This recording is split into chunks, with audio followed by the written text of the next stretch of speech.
Hi, I'm Sharyn, Education and Youth Librarian with Wyndham City Libraries. Welcome back to Virtual Teen Read Along for Chapter 18 of Tomorrow When the War Began by John Marsden.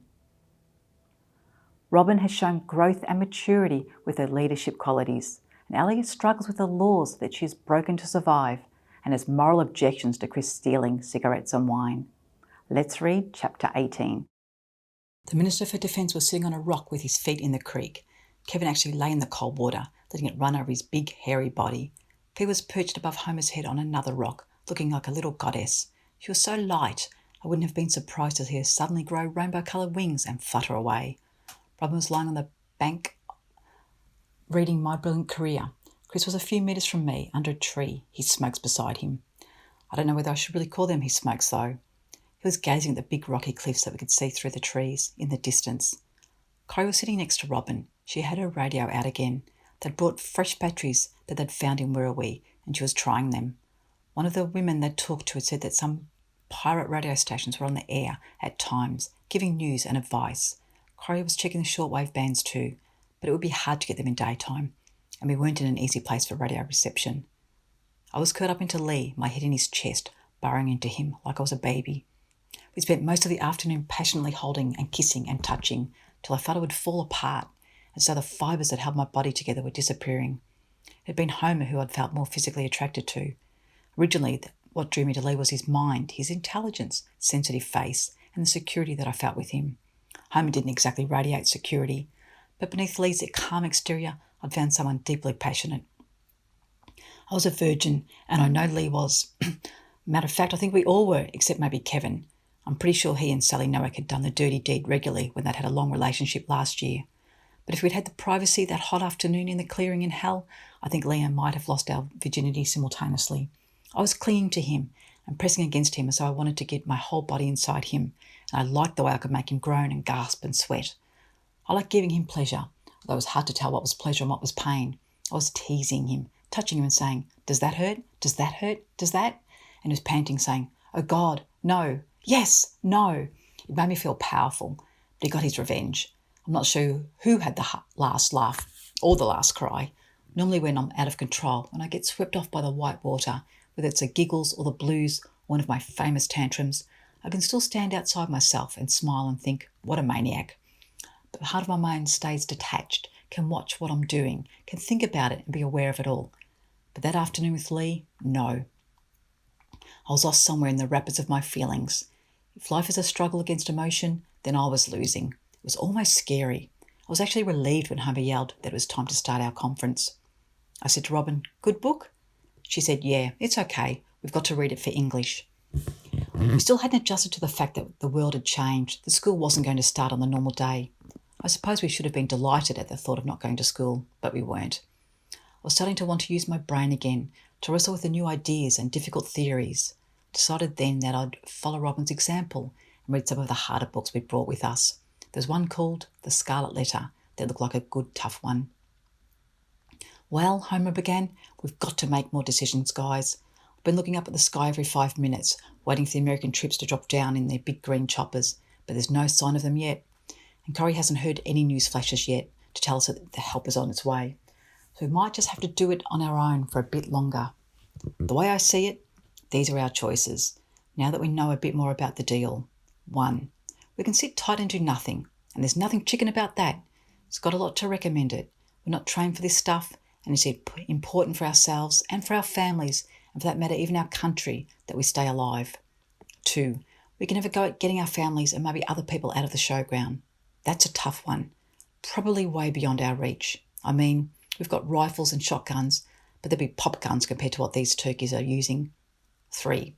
We can do something else to help the good guys. That's us, I might add, in case anyone's confused." He grinned at Robin. "We could involve ourselves in some way that would help us win this war and get our country back. There's other things we could do too, of course, other options, like moving somewhere else or surrendering. But they're so remote I don't think they're worth discussing. Although we will if anyone wants to, of course. So that's the deal. That's for real. That's what I feel. 3 choices, and I think it's time we made one and stuck to it." He leaned back and crossed his arms and put his feet in the water again. There was quite a silence. Then Robin took up the invitation. "I'm still not sure what's right or wrong in this whole setup," she said, but I don't think I can sit around here for months, not doing anything. It's just an emotional thing. I couldn't do it. I agree with Homer that the showground's beyond our reach, but I feel we've got to get out and have a go at something. On the other hand, I don't want us to go around killing a lot of people.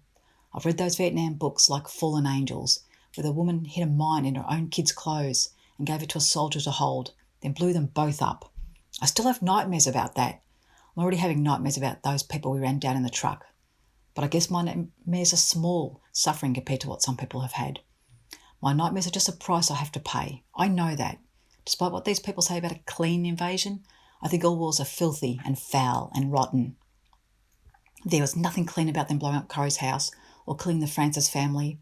I know this might sound a bit different from what I said before, but I don't think it is. I can understand why these people have invaded, but I don't like what they're doing. And I don't think there's anything very normal about them. This war's been forced on us, and I haven't got the guts to be a conscientious objector. I just hope we can avoid doing too much that's filthy and foul and rotten. No one else had much to add for a while. Then Fee, who was looking white and miserable, said, I know logically we should do this and we should do that, but all I know is that the thought of doing anything makes my nose bleed. All I really want to do is go down to the hermit's hut and hide under his mouldy old bed till this is over. I'm really fighting myself to stop from doing that. Suppose when the time comes, I'll probably do whatever I have to do, but the main reason I'll do it is because I feel the pressure of keeping up with you guys. I don't want to let you down. I'd feel so ashamed if I couldn't match you in whatever it is we decide to do. I don't think there's any way we can help our families right now, so not losing face with you all has become my biggest thing. And what worries me is that I can't guarantee I won't pack up under pressure. The trouble is, I'm so full of fear now that anything could happen. I'm scared that I might just stand there and scream. Peer group pressure, said Lee, but with a sympathetic smile at Fee. He was using one of Mrs. Gilchrist, our principal's favourite phrases. Well, of course, you're the only one who feels that way, Homer said. The rest of us don't know what the word fear. Kevin can't even spell it. We know no feelings. We're androids, Terminators, Robocops. We're on a mission from God. We're Superman, Batman and Wonder Woman. He went on more seriously. No, it's a big problem. None of us know how we'll react when the fan gets hit. I know what it's been like for me so far, just doing little things, like waiting in that car in Three Pigs Lane. My teeth were chattering so bad I had to hold my mouth shut to keep them in. I don't know how I didn't vomit. I was absolutely convinced I was going to die. We kept talking on, over, under and around the topic. Apart from Fee, the ones who were least keen were Chris and, strangely enough, Kevin. I could understand a bit with Chris. He just lived in his own world most of the time. His parents were overseas. He didn't have many friends. In fact, I don't think he liked people all that much. He probably could have lived in the hermit's hut quite happily, unlike Fee, who would have gone crazy in half a day. But I got the impression that, like Fee, Chris would go along with whatever we decided. In his case, because he didn't have the energy or initiative to stand up against the group. Kevin was more of a puzzle, changing his attitude from one day to the next. There were times when he seemed bloodthirsty and times when he seemed chicken. I wonder if it depended on how long it'd been since he'd been close to danger. Maybe when he'd had some action recently, he went a bit quiet, dived for cover. But when things had been safe for a while, he started getting his aggression back. As for me, I was a mess of different feelings. I wanted to be able to make a calm, logical decision, to put points for and against on opposite sides of a piece of paper. But I couldn't get my feelings out of the road enough to do it. When I thought about those bullets and the ride on mower and the truck ride, I shook and I felt sick and wanted to scream, just like Fee and Homer and everyone else. I didn't know how I'd handle it when it all happened again. Maybe it'd be easier. Maybe it'd be harder. Nevertheless, I think we all felt that we should do something, if only because the idea of doing nothing seemed so appalling that we couldn't even contemplate it. So we started tossing a few ideas around. Gradually, we found ourselves talking more and more about the road from Cobbler's Bay. It seemed like that was where the most important action was. We decided that when Homer and Fee and Lee and I went out the following night, we'd concentrate our attentions there.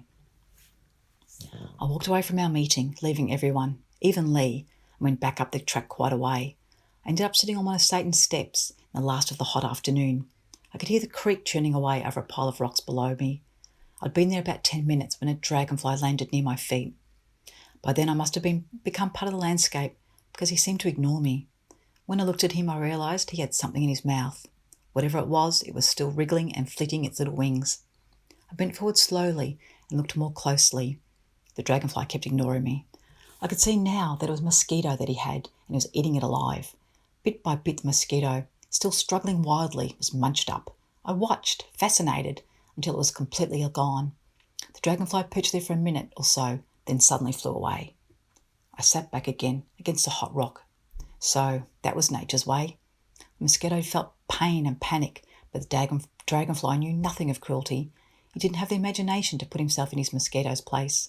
He just enjoyed his meal. Humans would call it evil, the big dragonfly destroying the mosquito and ignoring the little insect's suffering. Yet humans hated mosquitoes too, calling them vicious and bloodthirsty. All these words, like evil and vicious, they meant nothing to nature. Yes, evil was a human invention. The group begin to brainstorm ideas to help get their parents out or do something, as any action is better than none, and their focus is on the highway. Ali finds herself in the throes of passion with Lee. What does Ali find most attractive about Lee? Join me again in the next episode for Chapter 19 of Tomorrow, When the War Began.